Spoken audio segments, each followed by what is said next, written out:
Si Makozala investi na parlement lobby eleki mokolo ya lelo ba remise et reprise et bandi na ba ministère na primature remise et reprise et salemaki na impact mokolo ya lelo entre Sylvestre Ilunga Ilikamba na Jean-Michel Sama Lukonde tokozonga na édition na biso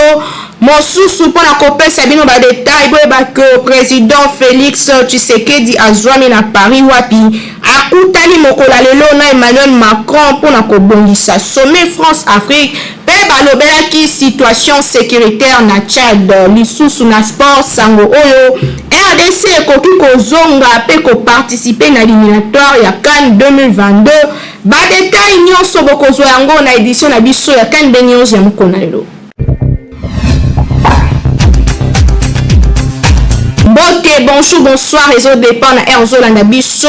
et c'est encore que vous allez belé le bosso poste télévision na bino pona kolanda kan benyo sa mokona lelo o nazali na esengo ya ko présenter les bino édition lelo banditi kato fongo yango na Paris et wapi président de la République azwami uta mokolo ya dimanche kasi lelo akutana kina homologue na ye français Emmanuel Macron pe basola kina o Italie sommet France-Afrique basala ki déclaration libosi à presse française image na commentaire.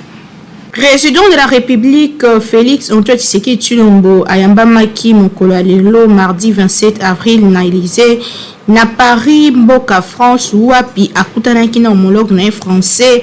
Emmanuel Macron. Na occasion, les deux chefs d'État basalaki déclaration conjointe liboso ya presse pe ba personnalité française. Emmanuel Macron a lobelaki quelques points sur l'échange na bango na Félix Antoine Tshisekedi Tshilombo. Entre autres, parmi les dossiers échange, les problèmes et la crise au réseau Salimana Tchad, où le président Idriss Déby Akoufa. Lelo, quelques manifestations peuvent bâtir et au Kanaki, na Djamena, capitale de Tchad.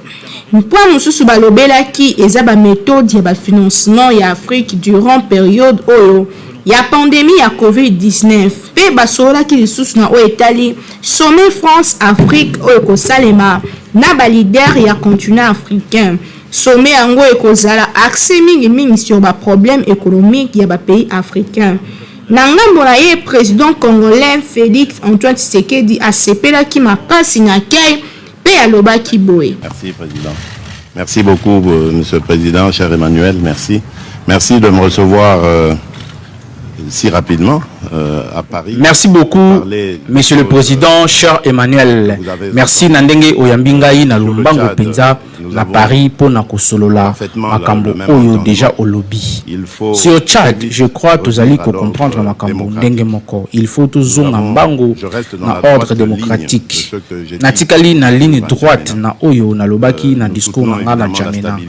Toujours soutenir stabilité actuelle na condition qui et que Mbango na consolidation et démocratie ya ba institution pour makambo mususu tokosolola Afrique lelo mais lisusu na quelques semaines Afrique oyo auti ko lancer zone na ye ya libre échange continental marché oyo ya monene oyo tolingi ezala ndeti ya Europe na bongo tozali ko compter na ba grand partenaire traditionnel na biso po ba accompagner biso na grande aventure oyo ekozala motu ya mingi po na bolamu ya continent na biso kimia pe etikali kaka na centre ya ba préoccupation na biso pour na niveau africain toza na objectif ya kosilisa makelele ya mandoki yango na kolemba te ko sensibiliser communauté internationale par rapport ya ba zone ya violence na Afrique pe mingi na mboka na ngai République démocratique du Congo oyo wapi na est sika oyo mikolo oyo ebotami penza groupe moko oyo bazali na tendance islamiste na ba discours islamiste pe ba méthode islamiste oyo bazali ko semer terreur na population na yango nazali très déterminé ya ko silisango pe nazali ko compter makasi na soutien ya France pona oyo etikali président Macron a détaillé déjà nyonso oyo etikali ya ko solo donc merci Nabino pe merci na yo cher président Emmanuel. Je crois que sikoyo tokoki ko kende ko travailler et je crois que nous pouvons aller travailler. Donc, rappelez que résident ya RDC à Zouami na Paris, capitale ya France, Ruta Moko dimanche na Pokwa. Na cadre de préparatif, il y a sommet France-Afrique où les a prévu du 17 au 18 mai prochain. Kinshasa et l'équipe partout.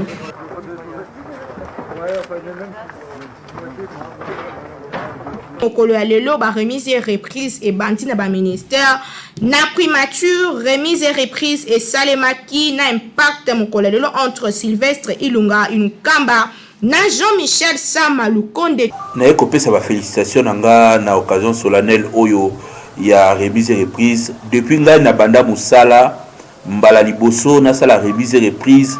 na mutu oyo na yebi pe na mutu oyo na yebi que azali na ba valeur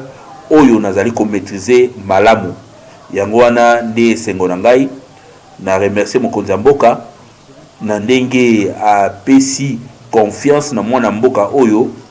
et puis na koyebisa que mosala ezali facilité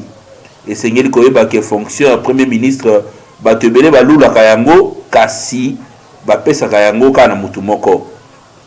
ba vice premier ministre bakoki kozala ebele ba ministre bakoki kozala ebele ba vice ministre bakoki kozala ebele kasi premier ministre azala kaka mutu moko eza lourd de charge pe lourd de responsabilité yeba yango soki makambo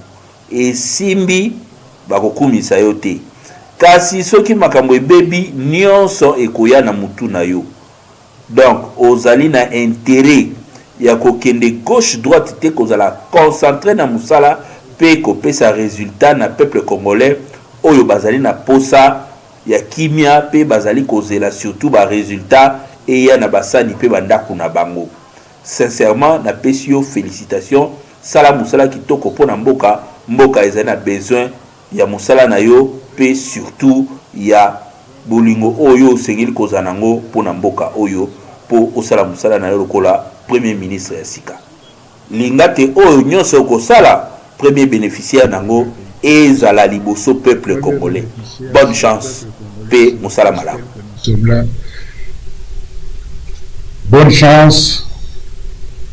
et merci. Na lingi lisusu na pesa merci pambate ndenge prédécesseur dangai alobi ke toyebani malamu ayebinga malamu na pesi merci pour yepe azali modèle ya rigueur pe mutu ya ba valeur nga moko nazali conscient na fonction monene o ba pesi nga ya premier ministre na kosala effort nazala na hauteur ya confiance oyo mokonzi ya mboka apesa kinga na yebi que congolais azali kozela ba discours mingi te kasi ba résultat nde pote makambo etambola kitoko na eko réitérer lisusu na pesi ba remerciement na nga epa ye moko mokonzi ya mboka na confiance oyo apesi nga pour na salela peuple congolais. Donc ba problème lokola ya kimia ba problème lokola ya nzala to pe ba problème lokola ya économie ya mboka esengeli to régler yango noki pote peuple congolais à mon clair. En tout cas, premier ministre Ilunga Ilukamba, merci beaucoup. Tokanisa ke musala tokosala et kozala toujours pour l'intérêt du peuple. Et merci à tous d'être ici pour ce moment. Merci. Tout est la SRDC ou reprise y a activité ça ne mukolo lelo après 3 semaines il y a manifestation anti-MONUSCO bozo ba détail elongo na Nathan Siata. Na ville commerciale ya Butembo na Nord Kivu ba activité socio-économique ezongaki mokolo ya lobby lundi 26 avril 2021 après 3 semaines ya suspension. Na appel ya ba organisation citoyenne pe association affiliée na Fédération des entreprises du Congo FEC oyo azali ko maintenir pression pour na kozwa départ ya ba casque bleu ya mission ya organisation des Nations Unies pour la stabilité du Congo MONUSCO oyo bazali inactive na restauration ya Kimia na est ya République démocratique du Congo. Na ba air oyo ya ba avant midi lobby nde constant na isalema ki peut être réouverture ya ba banque ba entreprise commerciale ba alimentation ba station de services pe misala misusu ya ndenge na ndenge circuit ya achat pe ya ba vente ezongi normal na ville pe engouement ezali observé dans ba marché central ezali pendenge moko na bisika ndenge na ndenge net na route nationale numéro 4 esika puis circulation ezali intense. Samedi l'équipe Fédération des entreprises du Congo FEC na mairie ya Butembo baki ko se convenir sur reprise ya activité sur l'ensemble ya ville mobimba ba commerçant pona bango bazali ko solliciter garantie sécuritaire pona ba continuer ko sala musala na bango na ndenge ya bien. Pona rappel ba activité ezali suspendu na Grand Nord Kivu principalement na ba ville oyo Butembo Beni depuis le 5 avril 2021. Ba soulèvement contre Monisco et ses succédants qui moko sima ya mosusu oyo kutu ekozaki liwa ya batomi sato na kati ya ba manifestant moko na Butembo pemi balé na Oisha par balle policière. Ba organisateur oyo bazali ko s'inscrire na ba action oyo na cadre ya obtenir départ ya ba organisation des Nations Unies ONU na est ya République démocratique Congo suite ya inefficacité na bango sadi bolembu bazali ko sala le côté pona ko luka ko pacifier ba province ya Nord Kivu na Ituri. Pe yango ezali ko landana na ba tuerie oyo ezali causé na ba groupe armé et belé ya ba rebelle surtout ba oyo allié démocratique force ADF o bazali ko continuer ko buma ba congolais na partie est ya République démocratique du Congo na yango malgré ba activité zongi kasi balobi Monisco azali na mise en garde soki ba constater que azali kaka ko évoluer te ba kozonga la ba manifestation na bango pona bango balobi Monisco il faut quitter mabele ya Congo po azali ko sala le côté présence na ye ezali ko le ba rebelle bato bazali ko continuer ko kufa na partie est ya République démocratique du Congo Kinshasa et qui partout. Nakana ko découvrir équipe gouvernementale ya Sama Lukonde o ekoti mokola lelo na vigueur lelo to saele bino portrait ya Guy Lwando Mboyo o azali bongo ministre ya développement rural. Bonjour ba détail na élément oyo. Né le 5 février 1983 na Bokungu, na province ya Chapa, Grand Équateur na époque, nouveau ministre to patron et aménagement du territoire, Guy Lwando Mboyo azali cadet d'une famille à 8 enfants, oyo bakoli mingi na éducation catholique yango ejoaki rôle monene na instruction na ye. Diplômé na droit économique et social na université à Kinshasa, Guy Lwando Mboyo azali marié et père de 3 enfants. Yé abandi carrière na ye d'avocat na secteur ya mine, droit des affaires puis d'investissement privé. Na qualité d'avocat puis conseiller juridique, yé a gagné kaba contact et belé na niveau national puis international. On les salaka que assez familiarisé na monde des affaires. Na Boyegi Lwando azali actionnaire principal ya cabinet d'avocat na ye aux zones na République démocratique du Congo président à Kinshasa. Azali sous administrateur ya société p président ya fondation Udal oyo azali kokumbe la masolo. Guy Lwando Mboyo azali propriétaire ya ba groupe de sociétés spécialisées dans le domaine de services immobiliers, mines, finances, hôtellerie puis ba restaurant. Il a été élu aux élections sénatoriales en avril 2019, local à sénateur à province ya Chapa. Ti a nommé ministre d'État en charge de l'aménagement du territoire au sein du gouvernement Sama Lukonde. Le gouvernement ya ba guerrier. Toujours lui qui a expertise dans le monde des affaires puis dans le monde politique. Et cause la mise en pratique pour le développement il y a RDC puis il y a secteur naïe aménagement du territoire Kinshasa et l'équipe partout.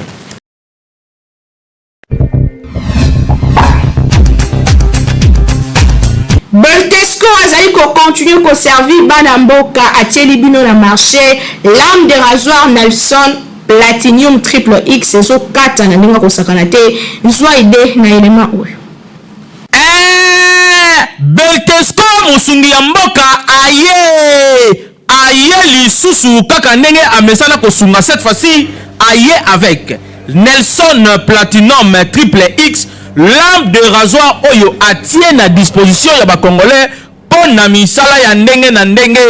eza na minu ya kosakana teta kaka bazali ko benga yango triple X, c'est-à-dire avec lampe de rasoir oyo okoki kokata suki mutu mobimba osilisina ba coin pe o arranger mutu mandefu sans problème. Lampe de rasoir oyo Nelson Platinum triple X ezali kitoko bondi milanga kasi sango ya kitoko makasi oyo epesi sai na mitema ezali ke ba coiffeur nyonso boyoka bien osombi kaka 10 farde ya lampe de rasoir oyo Nelson Platinum Triple X oza na droit ya ndaku oyo lokola salon de coiffure moderne bakoya kotikela yo bango moko na ndaku sadi benga kaka na numéro oyo 081 85 00501 okozwa superviseur ya Beltesco oyo akozwa contact na yo pe akoya kotikela yo ndako oyo lokola salon epai na yo na ndako okofuta ata eloko te esili wana te yoka lisusu soki ozali pe na besoin bapesa yo mesa oyo ozali komona pe miroir pona okataka suki na yo kitoko na elengi nyonso tunanga nini somba kaka 5 farde ya lampe de rasoir oyo Nelson ya Beltesco Platinum Triple X oza mobimba bakoya kotikala yo mesa oyo na ndako pe miroir oyo yo na basalo ya minene oyo tomonaka na baville différence ekozala lisusu te. Beltesco alobi peke bacoiffeur nyonso à chaque fois bakobanda koutiliser lampe de rasoir oyo Nelson Platinum Triple X bakobanda koenregistre bango pe na fin du mois bakozwa mwa eloko na cadre ya récompense po bazali bacoiffeur ya Beltesco Kinshasa eleki partout.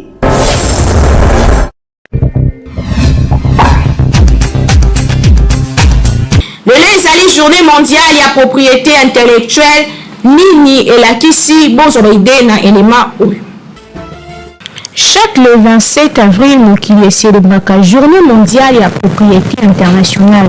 L'objectif est d'informer la population sur le rôle et droit à la propriété internationale, pour encourager l'innovation et la créativité dans le mokili. Journée en ezali initiée l'Organisation mondiale de propriété intellectuelle au 2000 ans. Yango ezali mingi ko sensibiliser sur l'impact ya ba brevet, ba droit et ko célébrer créativité. Yango ezali pe ko stalisa contribution ya ba innovation na développement ya ba société à travers le monde. Date yango ezali ko coïncider na date au convention ya organisation mondiale ya propriété internationale et kotaka en vigueur en 1970. Yako ezali que produit d'expérience ou œuvre intellectuelle esengeli bamboka et valoriser ba loi pe ba réglementation relative na ba protection ya propriété intellectuelle pe ko accroître sensibilisation juridique ya public sur ba droit de propriété intellectuelle pe ko encourager ba convention tika tutangela bino quelques biloko ezali ba propriété internationale ndakisa tozwa projet au mutakomi à concevoir ezali propriété intellectuelle na ye film au mutakomi nzimbo au mutakomi ouvrage, roman, attaque n'importe quel eloko au moto a innover moko ezali na droit ya kozala protéger pe droit ya propriété intellectuelle ko nango avant que moto mususu azwa pe à exploiter yango ezali reconnu sur nyonso o akila eloko na ye intellectuellement parlant esengeli azala na droit sur yango attaque ba syllabus ba support ouvrage n'importe quel essayez de la protéger sur le droit intellectuel Kinshasa eleki partout.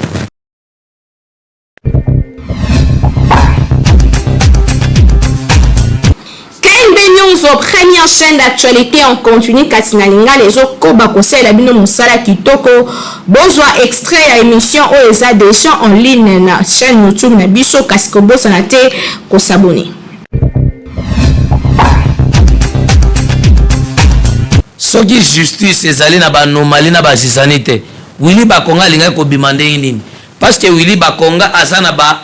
policier ba kengelaka ye tango azali na résidence surveillée ba service nyonso ya sécurité bana ko garder bongo abimaki na butu na ndako na ndeni po akende kokatisa kote ya maluku na safu ezali toza trop borné na corruption soki tolongoli corruption na mitu na biso ngana nanga mobola na ndima ko risquer vie na zolo bia bino vérité na likanisa mona mboka jimu kenda lobby esengé to des pays na biso bapanzi sango na KMB News lelo na zolo ba vérité tozwa conscience na biso to mettre yango na place président Félix abandi ko sala ba action soki alobi ba intercaler bo non totika débat wana tozwa conscience na biso to tia nzela to rédiquer conscience na lobaka chaque temps to rédiquer conscience lelo to komi na ba institution ebele lelo ba investi gouvernement nga nazokanisa ke soki tozolinga tosala baréférence ya bato baleka na régie des eaux tosala na sina bato baservaka mboka lokwa bavie na ngai Mukamba Jonas azalaka gouverneur na mbandaka Mukamba Jonas papa na biso akoma lelo moto akonsulte Mukamba Jonas azalaka moluba mais na mbandaka bakoma kotie bana ti lelo na quartier wana Mukamba Jonas sozoke na aéroport mbandaka Mukamba Jonas a gouverneur mbandaka ti lelo biso tokoma kopesa bandoi. Pourquoi par exemple ezala na ye soki lelo tozosenga incarnation papa Tshisekedi asenga la démocratie na démocratie makambo nyonso tozoluka ezali ezaka liberté d'expression te ezana ndeko Fayulu asalaki marche wana te toyebani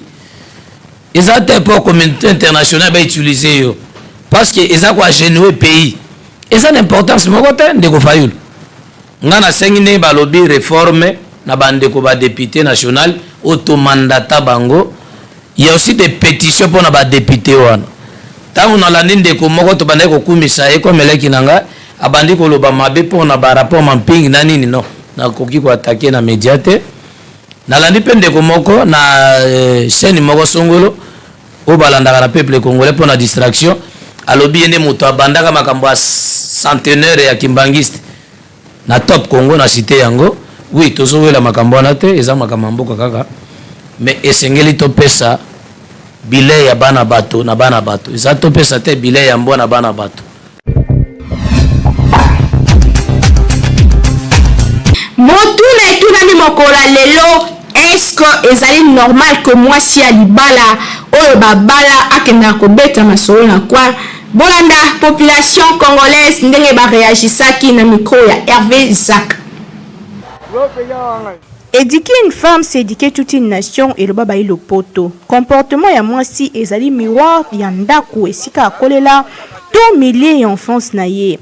Poye pe azalaki éduquer na mwasi oyo azali mama na ye donc to lobaka ba manière éducation to comportement ya mwasi ekitaka de génération en génération. Soki mwasi azali ko se comporter mabe yeba ke atabana na ye bakozala bongo ata bakoko na ye bakozala bongo à moins que mutu moko abima na génération wana aluka a se démarquer na ndenge na ye. Mais en général soki mama azalaki na comportement ya koswana na balabala ya kosala makambo ya mabe ekokita tina bana na ye ya basi yango motuna etunami mokola lelo. Est-ce que ezali normal que mwasi oyo esi abali akendaka kosbeta bamasolo na coin ya balabala?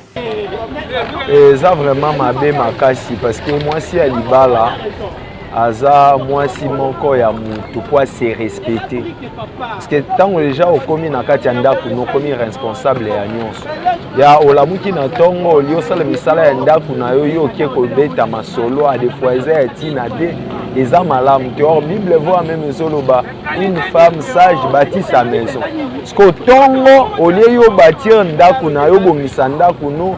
osoigner ndaku na yo yo tiki salite na kati ya ndaku obimi libando ke kobeta masolo pe bato yo zobeta masolo na bango a des fois baza ba femme mariée teneti yo masolo nini bokobeta na bango eza vraiment mabe makasi. Mwasi ya libala la muki na tongo akende kobeta masolo vraiment eza mabe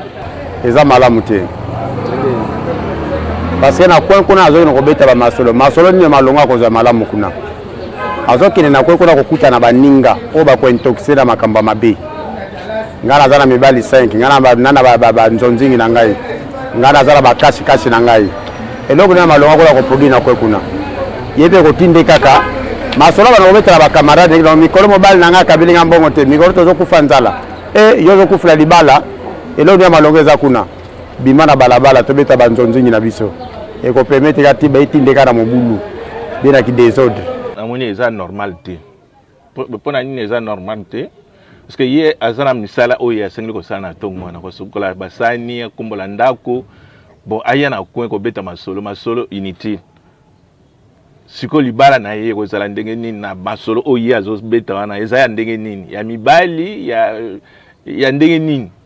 le temps wana nyonso zo bebisa na coin wana na bato wana bozo sola na yo omoni teke masolo mususu wana ko bebisa pe makanisi na ye oyo yo vandaka na ngona mobali na yo tam mususu ezaka ya bien babandi ko kotisa yo masolo moko oyo ya bien te boyoka na bino na mobali na ndako ekozala su bien te par exemple apesa ka yo mwambongo okende winze et à moi muke au 5000 anga 5000 na okine na osala ngoni munike masolo na tango ezo côté la yo ozaki na ba idée ya bien na mobali na yo bandi ko changer o nga kutu moi na na type na nga za na mutu na nga pembeni tala ndenga sala nga alors nyonso wana ozo bebisa foyer na yo na tawana nyonso ozo ya ko solola na masolo inutile conseil nga na ko pesa so olingi ke ozala malamu na mobali na yo na ndako tango lamuki d'abord faut la responsabilité aux années en tant que moi ici na ndako alors ko tika banzela wana ko sololaka nyonso na masolo inutile na bato wana parce que bakopesa yo makanisi ya malamu te soki olandi makambo ndenge tambulaka na libala ekozala malamu osala misala na yo malamu ya kati ya ndako mobali pe tango akoya akokuta oyo akokaki kotikela yo ekobokozala bien ke okende kolanda masolo wana ya pamba parce que ekopesa yo makanisi ya malamu te kozala mwasi ya libala ezali statut oyo ezo mérité respect pe considération d'abord na yo moko mwasi o babala pe na entourage na yo kasi soki ozali mama songi d'abord vie ya famille na yo ekobombana te makambo ya foyer na ona mobali na yo ekobombama te pe éducation ya bana na yo ezali en danger oponi nini kobetaka masolo na balabala to éducation ya ndako na yo Kinshasa eleki partout. Toyebisaki bilongo na ebandeli baliopar ya RDC bakoki kozala repêché pour na participer na ba éliminatoire ya CAN 2022 bozwa détail na Notan Siata. Équipe nationale de la République démocratique du Congo bakoki ko repêché pe abeta lisusu Coupe d'Afrique des Nations au Robeta na Cameroun en 2021. Ezali suite na affaire moko administrative au ezali ko opposé na sélection gabonaise. Na bongo affaire ngo ezali ko concerner milieu du terrain gabonais Gelor Kanga oyo azali ko porter ba origine congolaise kasi a falsifié ki identité na ye pour kolobake abotama na OIM na Gabon alors que abotama na Kinshasa. Après élimination, il y a République démocratique du Congo devant Gabonais lors de la 5e journée de l'éliminatoire CAN 2021 Oyo et Soukaki na 3-0. Dirigeant, il y a Fédération Congolaise de Football Association FECOFA à travers dénonciation moko basalaki et pas y a ba Congolais na ba réseaux sociaux et aiko salaki ba porter plainte contre Gabon na CAF pour na koluka ko retrouver réparation sur les kambo yango ya fraude. Na affaire yango, il faut préciser que actuel secrétaire général ya FECOFA belge Sitwatala azalaki ancien président ya Gelor Kanga ou ya Gabonais wana na moko ya ba club amateur esika pe manai ko évoluer awa na Kinshasa na identité ya Gelor Kiaku. Pona yango après ba étude ya dossier na nzela ya CAF instance fêtière ou ya football continental a envoyé courrier mususu na fédération gabonaise ya football FEGAFOOT na butu ya le 17 avril au uti koleka pe asengi na ye amema ba élément ya défense sur ba accusation ezali porté contre ye na joueur na ye. D'après ba information ezali fourni na Freddy Kwala, journaliste peu proche de la Fédération gabonaise, mokolo ya lobby lundi 25 avril na vidéo moko asalaki direct sur Facebook, ba autorité ya pays wana ya Pierre-Emerick Aubameyang ba talisiki ba salaki effort ya koluka ko défendre mais malgré yango Gabon azali ko courir grand risque. Ba Panther bazali na deux options pour na s'en sortir na situation oyo ya liboso ba rozala disqualifié na prochaine CAN na profit ya République démocratique du Congo wanande et place RDC a kozonga na kati ya masolo. Comment un joueur na bango kozala sanctionné pour la carrière internationale na yo nyonso. Par ailleurs, selon le règlement, il y a Coupe d'Afrique des Nations CAN édition 2019 na chapitre 20 où ils ont porté sanction na fraude, falsification peut erreur administrative et ils ont stipulé que na article 45 ce qui CAF à apprendre que bo falsifier qui document moko, bo sala ki ba manœuvre moko pour na koluka ko participer frauduleusement na compétition to ko kota ba kombo ya ba joueur moko ya lokuta. CAF a kofongola enquête moko pour na équipe na bino. Pesoke salamike ba fait wana incriminé ezali ya solo. CAF a ko suspendre équipe na bino wana pour na ko participer te na des éditions mokoka ya CAN. Pour na erreur administrative na matière d'enregistrement ya joueur, association nationale concernée et que la suspendue à participer na édition où ezali koyate ya CAN pe équipe na yo ezala éliminer na compétition soki équipe yango ezali nanu en cours. Yango ezali ko supposer que République démocratique du Congo a koki ko espérer ko beta na Coupe d'Afrique des Nations soki enquête oyo et salemi bien. Par conséquent, il faut que la verdict oyo oui, que ça l'a rendu public la Confédération africaine de football après étude, il y a dossier, peut que se référer à ma preuve, peut ma pièce à conviction, oyo, moutouna moutou, à ko présenter comme moyen de défense naïe. Donc, keba na mystique ya fourmi, RDC a pris que son anakan DTG. Kinshasa et l'équipe partout. Édition lele suki awa kasi ya mboto kabwana tika topesa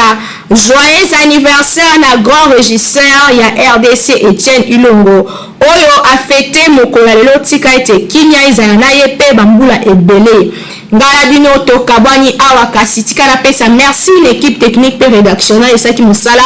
na sima caméra oyo tozalaki na Hervé Zaka awa ezalaki double poumon Régie et Simamaki na Timothée KMBP réalisation à Nathan Siata toujours la coordination ya Jimmy Mukendi Nalabino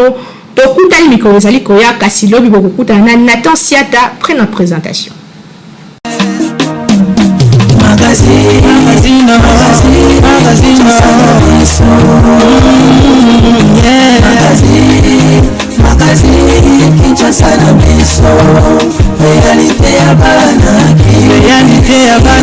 Réalité ya bana kino